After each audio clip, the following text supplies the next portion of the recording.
LPG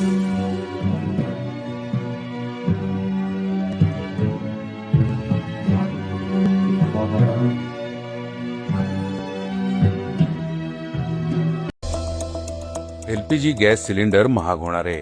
तुर्कस्तान आणि अझरबैजानला मोठा धक्का बसलाय. पाणी टँकर चालकांनी अनिश्चित काळासाठी संप पुकारलाय. महाराष्ट्र देशातील पहिलं रेल्वे गेट मुक्त राज्य बनणार आहे. प्रेम प्रकरणांवर सर्वोच्च न्यायालयाने महत्वाचा निकाल दिलाय. वैभव सूर्यवंशीने एक इच्छा व्यक्त केली आहे.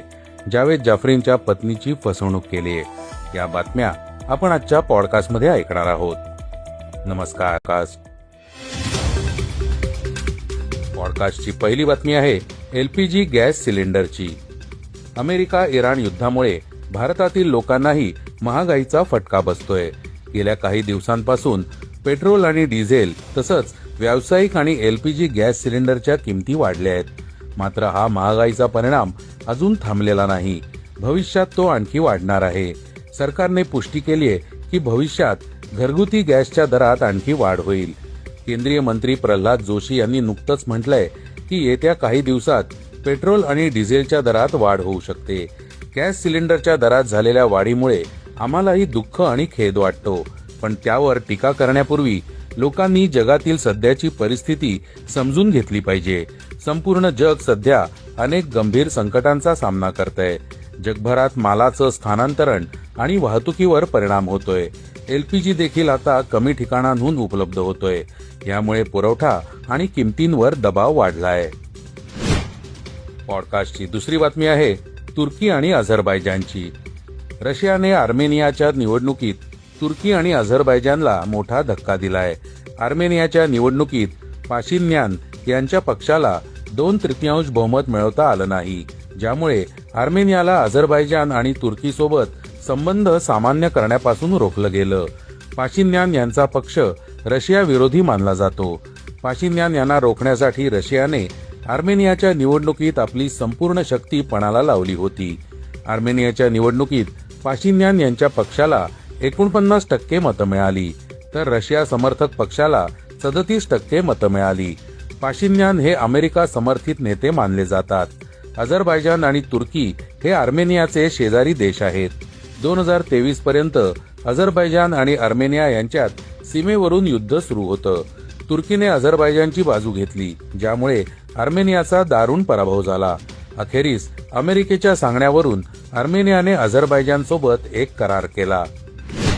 पॉडकास्टची तिसरी बातमी आहे मुंबईतील पाणी टंचाईची. मुंबईतील पाणी टंचाई आणखी गंभीर होऊ शकते.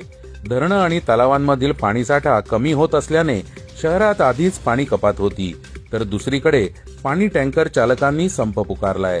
केंद्रीय भूजल प्राधिकरणाच्या नियमांच्या अंमलबजावणीमुळे टँकर व्यवसायावर परिणाम होईल असा दावा करत टँकर मालक आणि चालकांनी संपावर जाण्याचा निर्णय घेतलाय.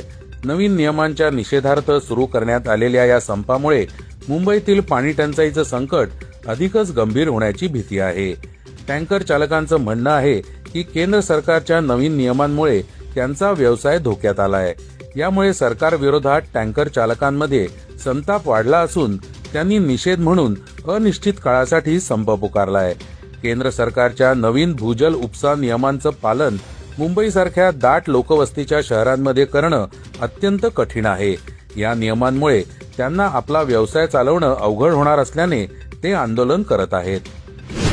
पॉडकास्टची चौथी बातमी आहे रेल्वे लेव्हल क्रॉसिंगची.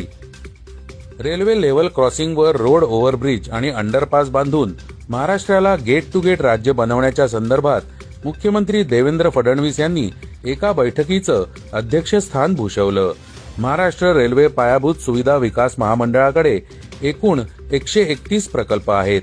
यापैकी 65 प्रकल्पांना पहिल्या टप्प्यासाठी मंजुरी देण्यात आली.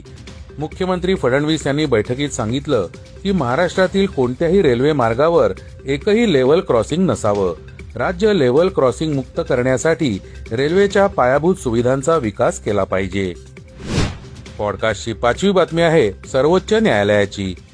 सर्वोच्च न्यायालयाने असा निकाल दिलाय की 2 अविवाहित प्रौढ व्यक्तींमधील परस्पर संमतीने झालेल्या शारीरिक संबंधाच्या आधारावर त्या व्यक्तींच्या चारित्र्याबद्दल प्रतिकूल मत बनवता येणार नाही. न्यायमूर्ती मनमोहन आणि मनोज मिश्रा यांच्या खंडपीठाने एका अयशस्वी प्रेम प्रकरणाशी संबंधित गुन्हेगारी प्रकरणात सहभाग असल्यामुळे पोलीस हवालदार पदासाठी ज्या उमेदवाराची निवड नाकारण्यात आली होती त्याला नियुक्त करण्याचे निर्देश तेलंगणा राज्य पोलीस भरती मंडळाला देताना हे निरीक्षण नोंदवलं. पॉडकास्टची 6वी बातमी आहे क्रीडा क्षेत्रातून.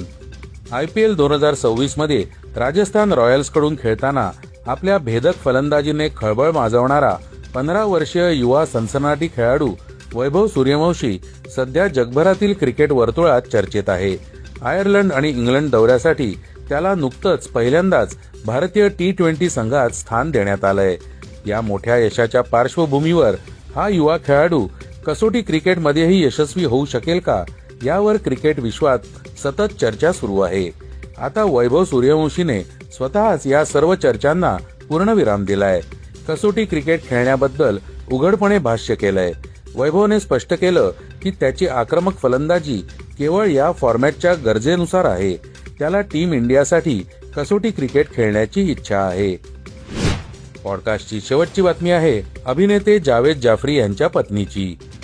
मुंबई महानगरपालिकेच्या के उत्तर प्रभागाचे सहाय्यक आयुक्त महेश पाटील यांच्यावरील आरोपांमुळे BMCच्या कामकाजावर पुन्हा एकदा गंभीर प्रश्नचिन्ह निर्माण झालंय. पोलिसांकडे केलेल्या तक्रारीनुसार महेश पाटील आणि त्यांच्या साथीदारांनी अभिनेते जावेद जाफरी यांच्या पत्नी हबीबा जाफरी यांना कथितरित्या जाळ्यात ओढलं. आरोपीने हबीबा जाफरी यांना मुंबईच्या उच्चभ्रू वांद्रे परिसरातील एका पुनर्विकास प्रकल्पात गुंतवणूक करण्याचं आमिष दाखवलं. या प्रकल्पात गुंतवणूक केल्यास भविष्यात भरीव नफा आणि उच्च परतावा मिळेल असं आश्वासन त्यांना देण्यात आलं होतं. जेव्हा त्या या मोहक आश्वासनांना बळी पडून गुंतवणूक करून गेल्या तेव्हा हा संपूर्ण कट उघडकीस आला. आरोपी BMC अधिकारी आणि त्याच्या साथीदारांवर फसवणूक करण्याच्या उद्देशाने पूर्णपणे बनावट आणि फसवी कागदपत्र तयार केल्याचा आरोप आहे. या फसव्या कागदपत्रांचा वापर करून हबीबा जाफरी यांच्याकडून एकूण 16.24 कोटी रुपये उकळण्यात आले.